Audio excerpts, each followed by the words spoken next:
I'm Bill Dygert, principal at Bloomingdale Elementary, and I'd like to welcome all of you to our Veterans Day performance. Thank you for attending, and I'm honored to be speaking with you today on such an important occasion. We're here today to honor our service members and to remember the sacrifices that they have made and the courage that it takes to defend our great nation. We're here today to honor our heroes, to remember their achievements, their courage and dedication, and to say thank you for their sacrifices. Thinking of heroes who joined us in this group today, and those who are here only in spirit, a person can't help but be awed by the enormity of what we encounter. We stand in the midst of patriots, the families and friends of those who nobly served. I'd like to ask our service members and veterans who are here to please stand. Thank you for answering the call of duty. You've made our armed forces the most respected in the world today. Would our veterans please stand for?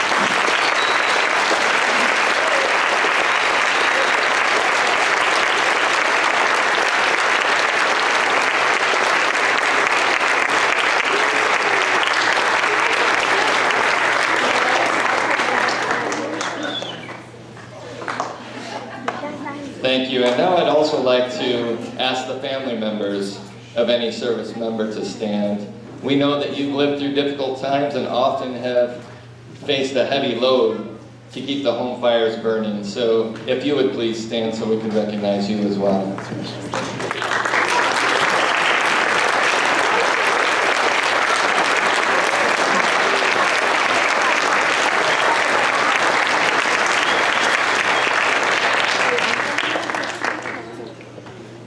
We want to thank you for your service.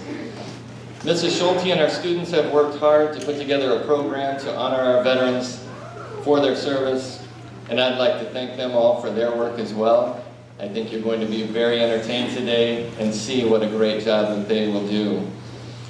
The Bloomingdale Music Department has a goal to educate our public as well as our students. So in that spirit, I'd like to outline what we consider appropriate behavior for our audience members at a musical performance. In today's world, there are many types of activities that our students do participate in. What may be considered appropriate at a football game may not be appropriate for a concert. So please take these suggestions in the spirit that they're given. It will increase everyone's enjoyment of this concert today. So we will remind our students and our audience to leave food and drinks outside of the auditorium. Please silence your cell phones or electronic devices at this time. Refrain from using any flash photography. Remain quiet and attentive during the performance. Show appreciation by applauding at the end of the performance. Whistling and yelling is saved for outside activities. Remain seated during the entire performance. Listen to the whole entire group before leaving or returning to seats.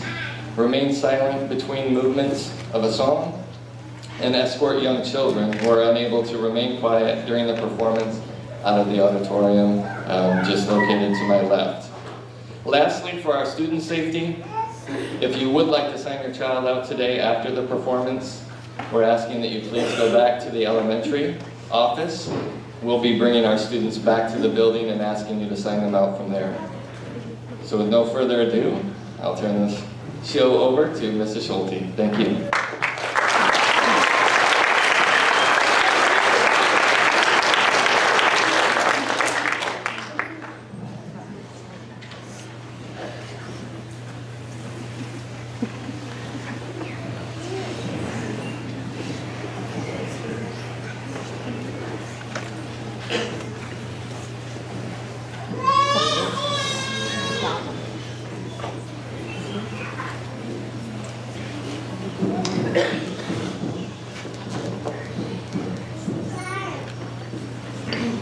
On July 4th, 1776, our forefathers bravely declared that the United States of America would be forever free.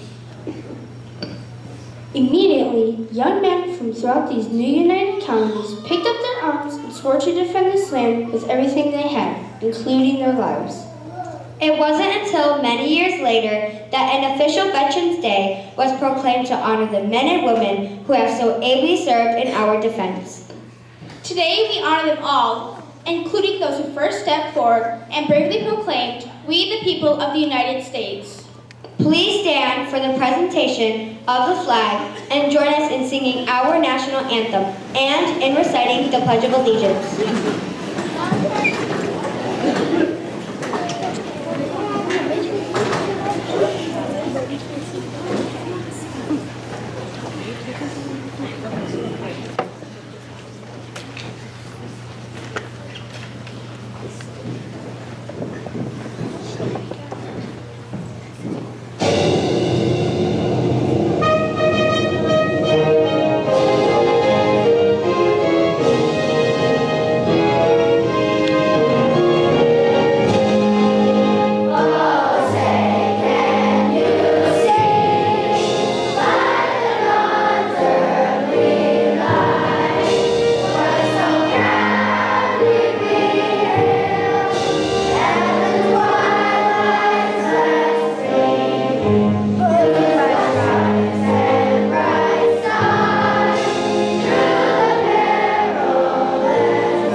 Over the next few days, all across America, there will be ceremonies recognizing veterans of the Army, Air Force, Navy, Marines, and Coast Guard. Some of those celebrations include a tradition called the Missing Man Table. Today, we will set up our own table as a way of symbolizing the members of the military profession who are missing from our midst. They are commonly called POWs or MIAs. Some call them brothers and sisters.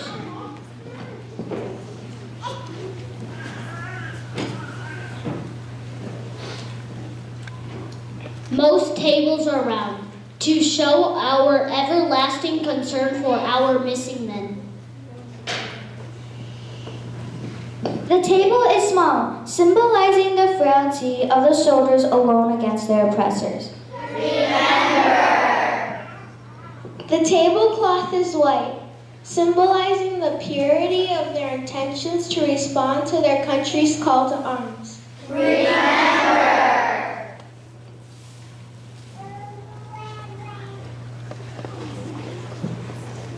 The black napkin reminds us of the sorrow of captivity.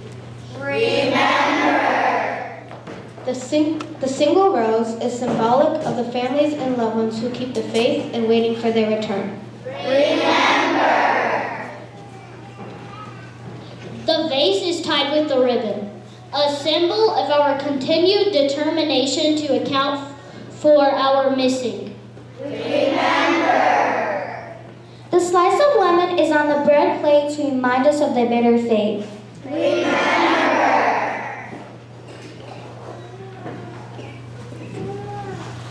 The grains of salt on the bread plate are symbolic of the family's tears as they wait. The glass is inverted. They cannot toast with us.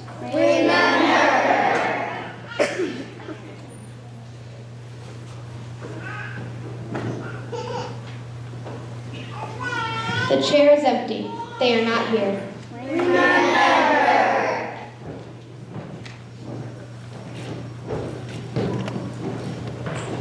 The candle is a reminder of the light of hope which lives in our hearts to illuminate their way home. It is lit to remember that the light of America will always be the light in a world of darkness. Remember all of you who served with them and called them comrades, who depended upon their light and aid and relied upon them, for surely they have not forgotten you.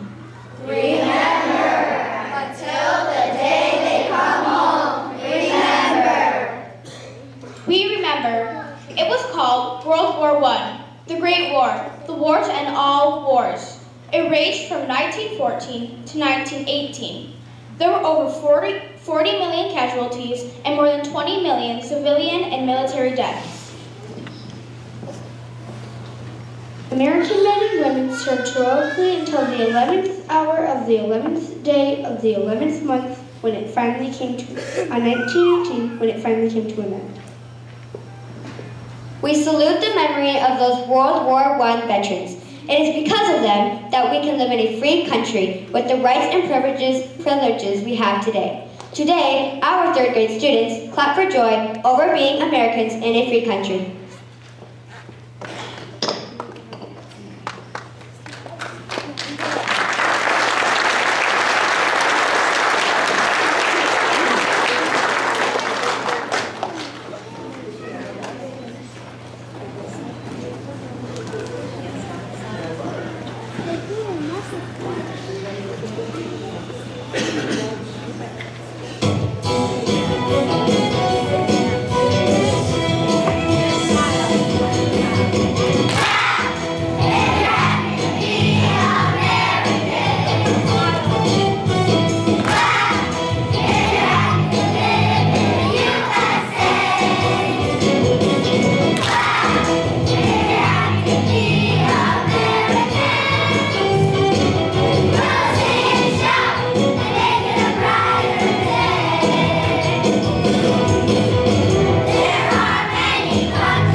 Unfortunately, the war to end all wars did not.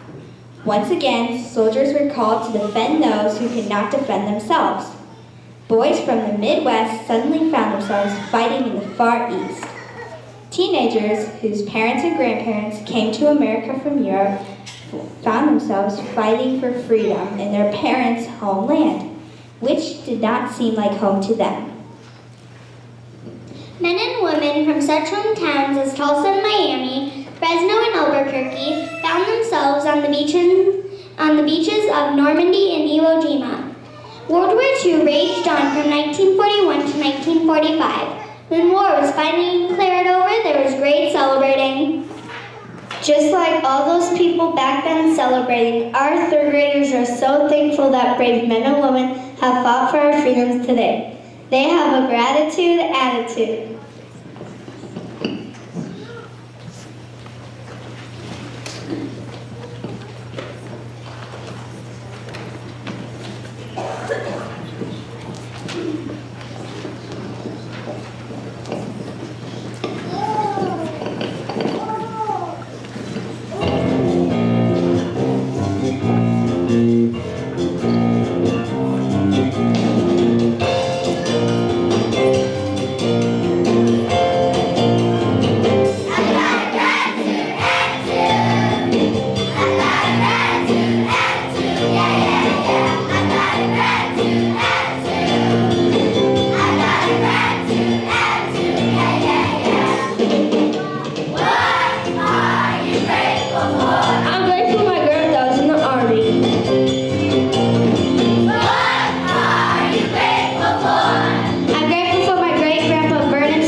It will not be long after World War II the American soldiers would be called up again, this time in what has become known as the Korean conflict. But to the veterans who served there and their families left behind, it was another war to be fought. Then there was Vietnam. We salute the brave veterans who bore the weight of unimaginable conditions, both at war and on returning home. Many veterans still bear scars. For over 200 years, people fought for our country.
In Iran and Afghanistan, our soldiers bravely served. In Kuwait and Bosnia, our soldiers honored us with their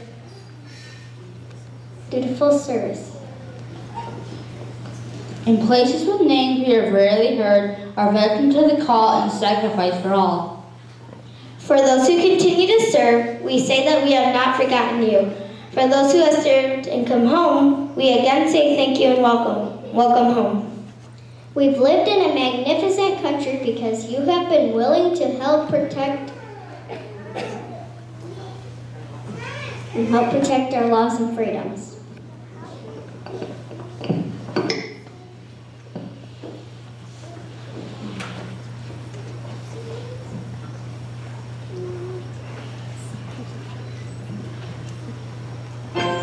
Anywhere.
Whether you serve with the Army, Air Force, Navy, Marines, or Coast Guard, we are forever grateful for what you have sacrificed for us. Your sweat and tears are not forgotten. In your honor, we will sing each branch's official song. When your branch of service is called, please stand to be recognized.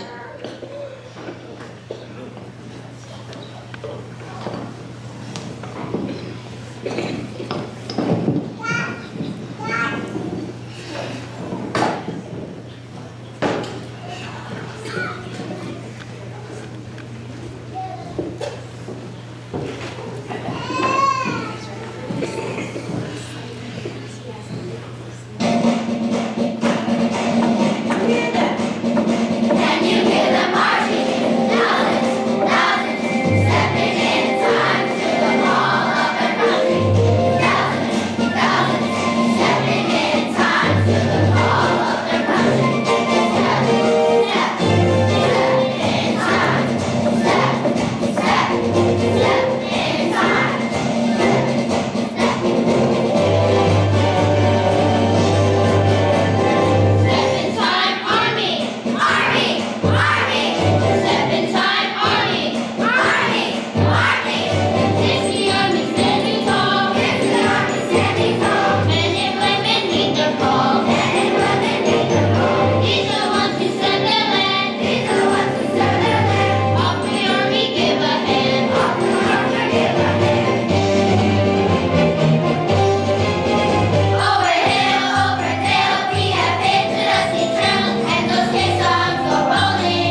I'm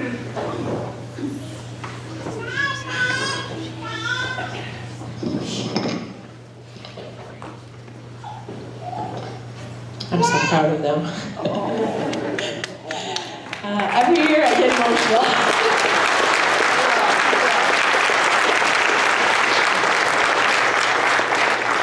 All right. Thank you so much for being here, and thank you. I hope that we've said thank you enough. I would like to, first of all, we're going to read all the names that were submitted by students of people that their families are associated with who have served in the military or are currently serving. So perhaps your name will be on this list and perhaps it won't. And that's okay. Most of these are people who are not here, but a few of them are here. I'm going to go ahead and read those. First of all, we have serving in the Army, and I'm just going to read the names. David Dean, Alan Quinn, Rocco Chumley, Herman Dickey, Sam Wallace, David Goodwin, Barry Crowder, John Widner, Dennis Sprague, Donald Manell, Vernon Skog, Terry Lee Odell, Marvin Riley Johnson,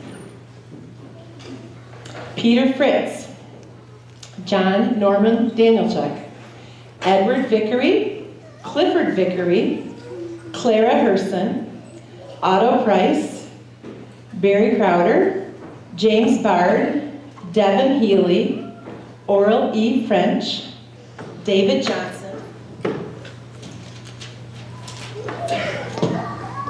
Kip Cridler, Bernard Putnam, Darren Youngs, Jeremiah Horton, Manuel Lemons.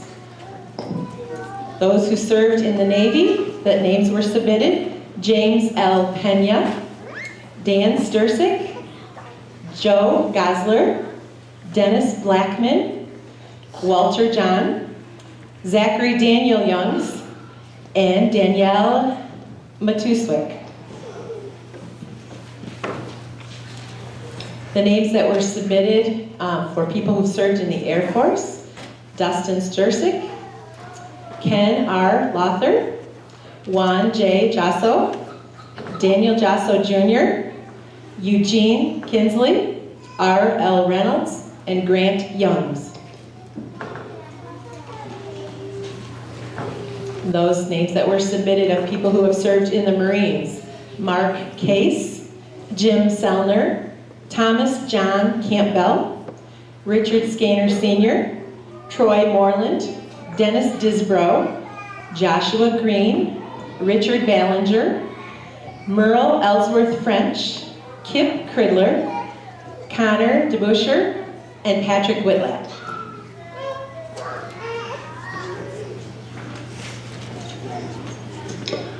I believe that's all the names. We have a special friend here tonight, and I have a feeling we have several special friends today. But I would like to honor a gentleman. I am told that Mr. Otto Price is here. He comes from the Bangor area. He is a friend of the Robinson family.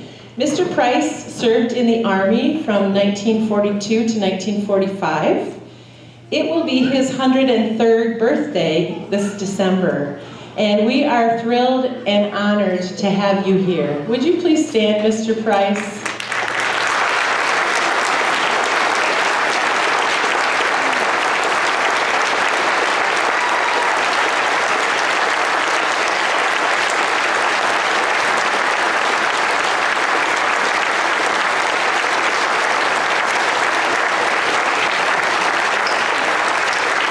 Thank you so much for coming.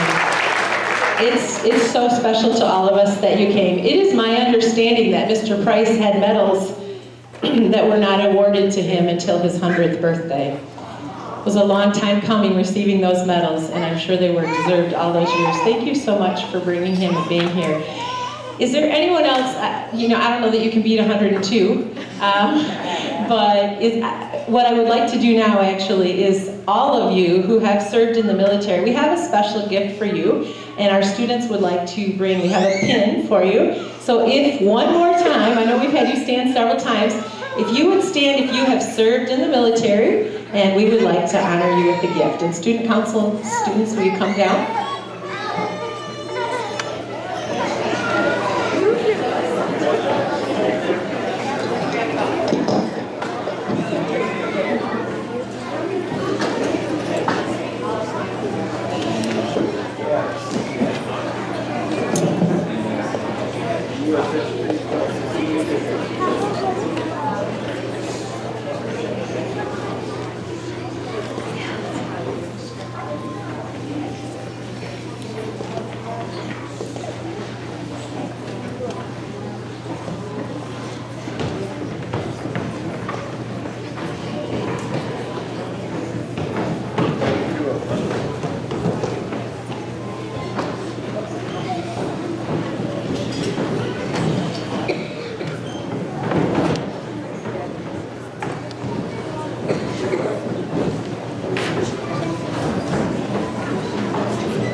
right, thank you so much. We would like to end this program by all the boys and girls singing a song for you called A Call Goes Out. Just a second, boys and girls. I would like to tell you that sometimes youth in our society don't always get a good rap. People aren't always saying positive things about them. And of course we need to change that. What I want you to know, our veterans here and all the parents and all the family members, this generation that is coming up, they're going to do us well. I'm so proud of these students. I'm proud of what they feel emotionally, what they understand, and what they understand about their freedoms. And I just want you to know, in this song it says a call goes out for their generation, and I truly believe that. And I believe that in years to come, the sacrifices that were made to protect this generation and protect all of us, you'll understand it's truly been worth it. I want to thank you for coming. This is our last song, and after we are done singing, as we told you, our students will need to go back to their classrooms with their teachers, but that will be the end of the program. Thank you so much. All right, boys and girls, please quietly stand.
Freedom rings.